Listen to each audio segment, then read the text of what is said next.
بسم اللہ الرحمن الرحیم صلی اللہ علیہ وآلہ وسلم۔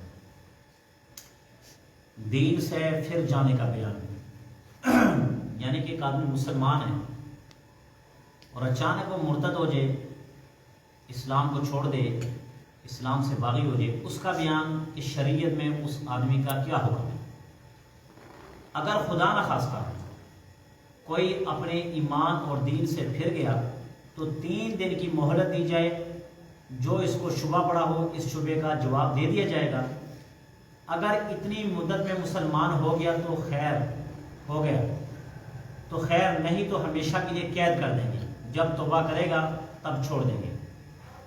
ایک آدمی ہے، مسلمان ہے، نماز بھی پڑھتا ہے، قرآن کو بھی مانتا ہے، اچانک وہ اعلان کرتا ہے کہ میں نہیں مانتا دین، میں نہیں مانتا، میں نماز کو بھی نہیں مانتا، میں نبی پاک کو بھی نہیں مانتا، میں اس کو بھی نہیں مانتا، نعوذ باللہ۔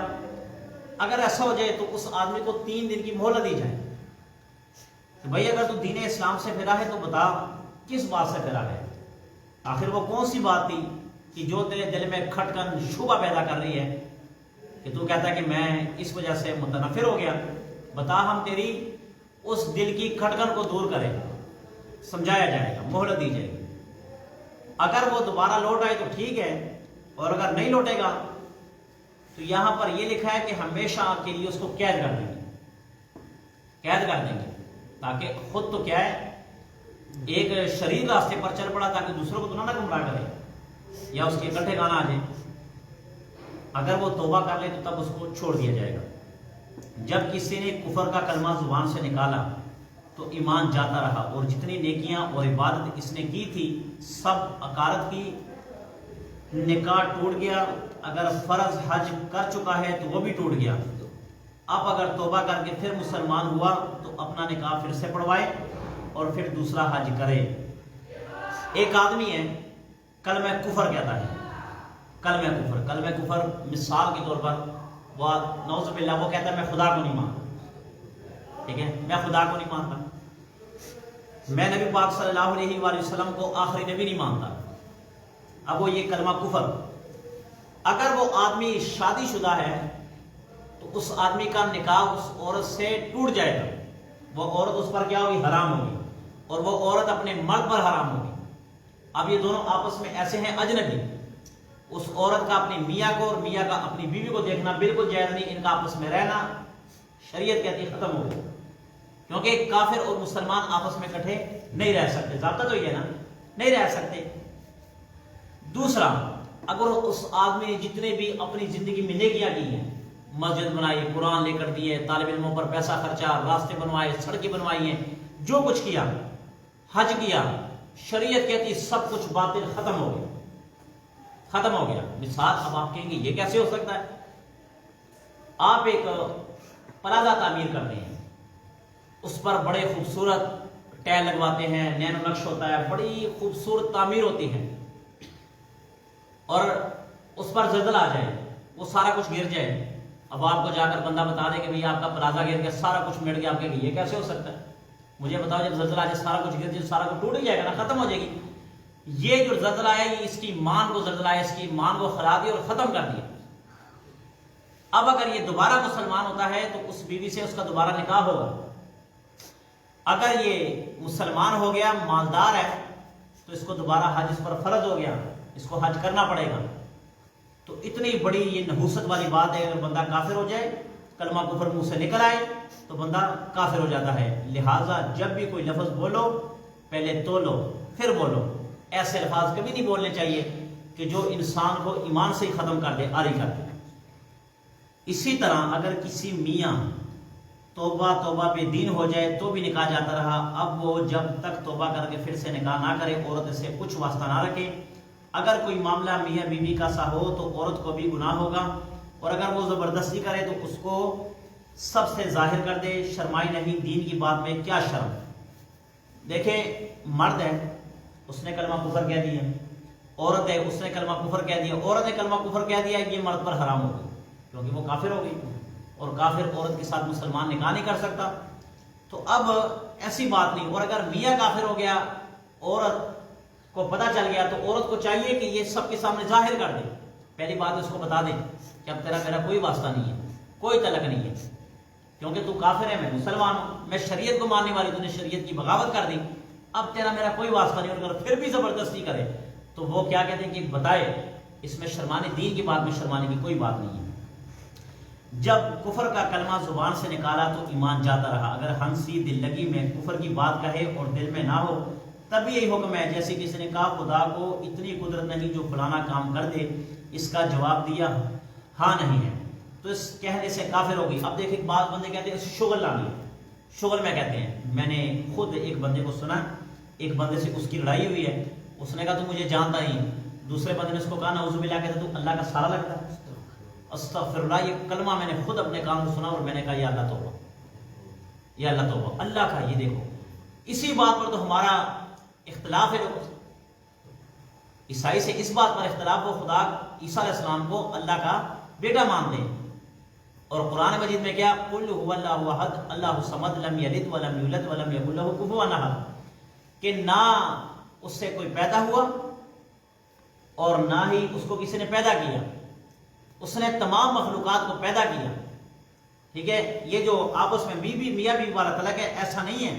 اب اس آدمی نے یہ لفظ کہہ دیا، کلمہ کفر کہہ دیا، وہ بندہ کیا ہو گیا؟ کافر ہو گیا، مگر وہ بندہ خود بھی مسلمان سمجھے گا، کیوں؟ اس کے دل میں یہ احساس ہی نہیں ہے کہ میں کافر ہوں، وہ مسلمان بھی سمجھے گا، وہ نیکیاں بھی کرے گا، عمل بھی کرے گا، اگر وہ شادی شدہ ہے تو بیوی اس کی اس پر حرام ہے، تو کیوں ایسی باتیں شغل میں کہیں؟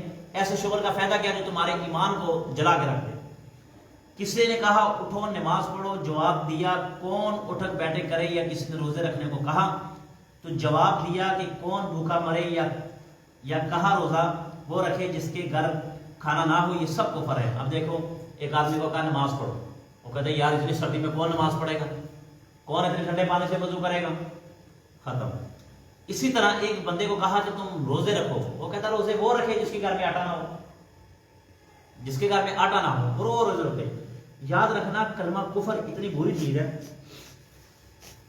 ایک آدمی، یہ واقعات میں سے ہے، ایک مسلمان لڑکا اور ایک عیسائی لڑکی، یہ واقعات میں سے حدیث نہیں ہے، واقعات میں سے ہے۔ وہ مسلمان لڑکا جب غسل کرتا تھا نا، یعنی کہ ہم بستر ہوتا تھا، تو وہ یہ کہتا تھا کہ یار یہ شریعت کیسا، سردیوں کی دن ہوتا، نہانا بڑا مشکل ہوتا ہے، تو وہ کہتا تھا کہ یار یہ کیسا شریعت ہے اور کیسی دین ہے کہ غسل کرنے کے بعد جنابت کرنے، ہم بستر ہونے کے بعد بندے کو غسل کرنا پڑتا ہے، یار اگر یہ غسل نہ ہو تو بہتر ہوتا ہے۔ اس کا مطلب ہے تو اللہ اور اس کی رسول زیادہ جانتا ہے۔ اللہ کے رسول نے تو کبھی اپنی امت پر اس وجہ سے تراویح مسلسل نہیں پڑھی تاکہ فرض نہ ہو جائے، مسلسل حج اس لیے نہیں کیا تاکہ امت مشقت میں نہ پڑ جائے۔ تو کیا یہ غسل اللہ کے نبی کو نہیں پتا تھا کہ یہ مشقت والی بات ہے یا ہے نہیں ہے؟ اللہ کے نبی جو دین کے لیے کرتے ہیں، اس امت کے لیے کرتے ہیں، وہ بہتری ہوتی ہے اس میں۔ اب وہ آدمی یہ کہتا تھا، اور جو لڑکی تھی وہ بظاہر اسلام نہیں، محسوس نہیں، کسی کو کرواتی نہیں تھی، کیونکہ وہ اس کے ماں باپ عیسائی تھے، اور وہ لڑکی اندر سے مسلمان تھی، وہ اسلام کو بڑا پسند کرتی تھی کہ اسلام کتنا پاکی والا دین ہے، اتنی شریعت والا دین ہے۔ تو اب کتابوں یہ جو واقعات میں لکھا ہے کہ جب یہ آدمی مر گیا، اس کو مسلمانوں کے قبرستان میں دفنایا۔ اب دیکھو بظاہر تو مسلمان ہی نا، اس کو مسلمانوں کے قبرستان میں دفنا دیا، جو لڑکی اس کو عیسائیوں کے قبرستان میں دفنا دی، تو کہتے ہیں کہ اللہ رب العزت نے فرشتوں کو حکم بھیجا کہ جو مسلمان کی لاش ہے اس کو عیسائیوں کے قبرستان میں لے، اور عیسائی کی جو لڑکی کی لاش ہے وہ مسلمان کے قبرستان میں لے۔ اب دیکھو اتنے لفظ سے کہ یار یہ غسل کیا چیز ہے، اللہ تعالیٰ نے اٹھا کر عیسائیوں کے قبرستان میں اس کو دفنا دیا، اور لڑکی کو کہا لے کہ ماں جو اسلام سے محبت کرتی تھی۔ اتنی بڑی چیز ہے یہ، اسلام سے ہٹ جانا اتنی نحوست والی چیز ہے کہ بندے کو اکارت اور برباد کر کے رکھ دیتی ہے۔ ایسی زندگی کا کیا کریں گے کہ جو اب بندے کی آخرت کی تباہ ہو؟ یہ تو انسان بہت سال لگ جائے، 80 سال 100 سال یا 1000 سال ہو جائے، مرنا تو ہے نہیں، 1000 سال بندہ زندگی جی لے۔ پہلے جو انبیاء تھے کتنی ہزار سال ان کی زندگی ہوتی تھی، بالآخر دنیا سے پردہ فرما ہو کے چلے گئے۔ اسی طرح ہم نے بھی چلے جانا ہے۔ انسان فکر کرے اس زندگی کی جو آنے والی بقا والی زندگی ہے۔ اس کو کوئی گناہ کرتے دے کر کسی نے کہا خدا سے ڈرتی نہیں، جواب دیا ہاں نہیں ڈرتی، تو کافر ہوگی۔ بعض بندے کو کہتے ہیں وہ خدا سے ڈر، کہتے جا میں نہیں ڈرتا، کافر ہو گیا۔ کسی کو برا کام کرتے دیکھ کر کہا کیا تو مسلمان نہیں ہے جو ایسی بات کرتی ہے، جواب دیا ہاں نہیں ہوں، تو کافر ہوگی۔ اگر ہنسی میں کہا تب یہی حکم ہے۔ اب بندہ کہتے اوئے تو ظلم کر رہا، مسلمان نہیں ہے، جا میں کوئی مسلمان نہیں، بندہ کافر ہو جاتا ہے۔ کسی نے نماز پڑھنا شروع کی، اتفاق سے اس پر کوئی مصیبت پڑ گئی، اس لیے کہا کہ یہ سب نماز ہی کی نحوست ہے، تو کافر ہو گئی۔ اب کسی نے اچانک، اب دیکھو خدا پاک ہے نا، اللہ رب العزت کی جو ذات ہے یہ بندے کو آزماتی ہے، مال دے کر بھی آزماتی ہے، مال لے کر بھی آزماتی ہے، خوشی دے کر بھی، خوشی لے کر بھی، اللہ تعالیٰ آزماتے ہیں۔ قرآن پاک میں ہے کہ مومنوں تمہیں آزمایا جائے گا، یہ مت سوچنا کہ مان لانے کے بعد تمہیں آزمایا جائے گا، قرآن پاک میں ہے۔ تو اب ایک بندے نے اچانک 2-4 دن ہو گئے نماز پڑھنا شروع کی، کوئی تبلیغی جماعت اس کے پاس چلے گئی کہ یار نماز پڑھا کرو، یہ اچھی بات ہے۔ اب وہ نماز پڑھنا اس نے شروع کی ہے، اچانک اس پر کوئی مصیبت آ گئی، وہ مجھ سے کہتا ہے کہ یار یہ مجھ پر مصیبت اس وجہ سے آ رہی ہے کہ میں نے نماز پڑھنا شروع کی۔ اب یہ بندہ بھی کافر۔ نماز تو بندے کو بے حیائی اور اللہ تعالیٰ کے قریب کر دیتی ہے، بلکہ یہ نماز تو اللہ کے ساتھ بات کرنے کا معراج ہے، معراج المومن، کہ مومن کی معراج ہے، اللہ سے باتیں کرنی، نماز پڑھا کرو۔ اب وہ بندہ کہتا ہے کہ نہیں یہ مصیبت ہے، تو وہ بندہ بھی کافر ہو گیا۔ کسی کافر کی کوئی بات اچھی معلوم ہوئی، اس لیے تمنا کر کے کہا کہ ہم بھی کافر ہوتے تو اچھا تھا، کہ ہم بھی ایسا کرتے تو کافر ہو گئے۔ اب دیکھیں ایک کافر کے پاس مال ہے، وافر مقدار میں مال ہے اس بندے کے پاس، اور یہ کہتا کہ کاش میں بھی کافر ہوتا، میرے پاس بھی مال ہوتا۔ اب صرف اتنی بات کہہ دی ہے، اس سے کیا ہو گیا؟ کافر ہو گیا۔ مال کو کیا کرنا ہے؟ کسی کا لڑکا مر گیا، اس نے یوں کہا یا اللہ یہ ظلم مجھ پر کیوں کیا، مجھے کیوں ستایا، تو اس کہنے سے وہ کافر، اور پریشانی پہنچ آئے نا۔ اس نے کہا جی لڑکا مر گیا، یا اللہ تو نے صرف پورے کائنات میں مجھے ہی دیکھا کہ میرا بیٹا مار دیا، تو یہ ظلم، یہ کفر کی بات ہے، کفر چلے جاتا ہے۔ کسی پر مصیبت آ گئی، یا اللہ یہ مصیبت صرف مجھ پر ہی بھیجنی، صرف تیری نظروں میں ہی، کافر ہو جاتا ہے بندہ۔ ایک بزرگ کو، بڑے نیک بزرگ تھے، خواب میں کسی نے پوچھا کہ بتاؤ اللہ نے آپ کے ساتھ مرنے کے بعد کیا معاملہ کیا؟ اس بزرگ نے کہا کہ اللہ نے مجھے جنت کا مستحق تھا مگر مجھے عذاب کا مستحق بنا دیا۔ کہا کس بات پر؟ کہا ایک موقع پر بارش ہو رہی تھی اور میں نے کہا کہ آج جو بارش ہو رہی ہے بڑے غلط موقع پر ہوتی۔ دیکھیں بارش برسانا کس کا کام ہے؟ اللہ کا۔ اب آپ اللہ نے کام کیا، آپ کہہ رہی ہیں غلط موقع پر ہے، اس کا مطلب ہے کہ اللہ نے جو کام کیا یہ کیا کیا؟ غلط کیا، تو بندہ اس سے کیا ہو جاتا؟ کافر۔ کہتا ہے اس کہنے پر اللہ تعالیٰ نے مجھے عذاب میں مبتلا کر دیا۔ تو لڑکا مر جائے، لڑکی پیدا ہو، لڑکا پیدا ہو، شکر الحمدللہ۔ فوت ہو جائے تب بھی شکر کریں، یا اللہ آپ کا شکر ہے، آپ کی نعمت دی، آپ نے دی، آپ نے لے لی، آپ کا حق تھا، آپ کا حق تھا، آپ نے لے لی، کوئی بات نہیں، شکر کرنی چاہیے، نہ کہ اللہ تعالیٰ کے سامنے فریاد ایسا کیوں کیا، ایسا کیوں کہ اس سے بندہ کافر ہو جاتا ہے۔ کسی نے یوں کہا اگر خدا مجھ سے کہے تو یہ کام نہ کرو، یا یوں کہا کہ جبرائیل بھی اتر آئے تو ان کا کہا نہ مانوں گا تو کافر ہو۔ بعض دفعہ سننے میں آیا جب کسی قبیلے کے آپس میں لڑائی ہوتی ہے تو ان کی صلح کروانے جاتے ہیں، کہتے ہیں اگر یہاں پر میرے پاس محمد مصطفیٰ بھی آ جائے تب بھی میں صلح نہیں کروں گا۔ یہ قبیلے والے بڑے جاہل، بعض بڑے جاہل ہوتے ہیں آپس میں، کہتے نہیں کروں گا صلح۔ اب یہ بات کہنے سے بندہ کافر، ایمان سے خارج، اللہ اور اس کے رسول کے ساتھ اس کا کوئی تعلق نہیں ہے۔ کسی نے کہا میں ایسا کام کرتی ہوں کہ خدا بھی نہیں جانتا تو کافر ہے، میں یوں کام کر رہا ہوں کہ اللہ کو بھی نہیں پتا۔ یہ وہ الفاظ کہ جس سے بندہ کافر ہو جاتا ہے۔ جب اللہ تعالیٰ کی یا اس کے کسی رسول کی کچھ حقارت کی یا شریعت کی بات کو برا جانا، عیب نکالا، کفر کی بات پسند کی، ان سب باتوں سے ایمان جاتا رہتا ہے۔ اور کفر کی باتوں کو جن سے ایمان جاتا رہتا ہے، ہم نے پہلے حصے میں سب عقیدوں کے بیان کرنے کی بات بیان کیا ہے، وہاں دیکھ لینا چاہیے اور اپنے ایمان کے سنبھالنے میں بہت احتیاط کرنی چاہیے۔ اللہ تعالیٰ ہم سب کا ایمان ٹھیک رکھے اور ایمان ہی پر خاتمہ کرے، آمین یا رب العالمین۔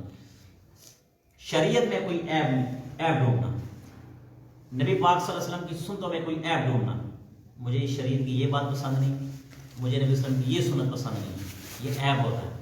عیب نہیں ہے، شریعت مکمل ہے ہی خوبی ہے، اس میں خوبی ہی خوبی ہیں، اگر بندہ اس پر عمل کرے تو ان باتوں سے بچنا چاہیے۔ اللہ سے دعا ہے جو کچھ کہا اس پر عمل کرنے کی کوشش کرنا۔ بسم اللہ الرحمن الرحیم۔ الہ العالمین ہمیں ان کلمات سے بچنے کی توفیق عطا فرما، ہمیں اپنا ایمان سنبھالنے کی توفیق عطا فرما۔ الہ العالمین جو کچھ کہا سن اس پر عمل پیرا ہونے کی توفیق عطا فرما۔ الہ العالمین ملک پاکستان کی حفاظت فرما، ملک پاکستان کی اندرونی بیرونی اللہ جو سازشیں لوگ اس کے خلاف کر رہے ہیں اللہ حفاظت فرما۔ یا اللہ جو ملک پاکستان کے خلاف ہے مٹانا چاہتے ہیں یا اللہ ان لوگوں کو مٹا دے، ان کو چن چن کے تباہ و برباد فرما۔ یہ سردی ہے، خصوصی دعا کیا کریں جو بارڈروں پر یہ فوج کھڑی ہوتی ہے، اللہ تعالیٰ ان کی حفاظت فرمائیں۔ ان سرحد والوں کی جتنے بھی سرحد پر یہ ہمارے جوان پہرا دے رہے ہیں اللہ تعالیٰ ان کی حفاظت فرمائیں۔ اور بھی جو ملک پاکستان کی خدمت کے لیے لگے ہوئے ہیں، سائبر کرائم اور دیگر اور بھی جو ادارے ہیں جو ملک پاکستان کی خدمت میں لگے ہوئے، اللہ تعالیٰ سب کی حفاظت فرما، سب کی زندگی میں برکت عطا فرما۔ یا اللہ تعالیٰ ہم سب کی حفاظت فرما۔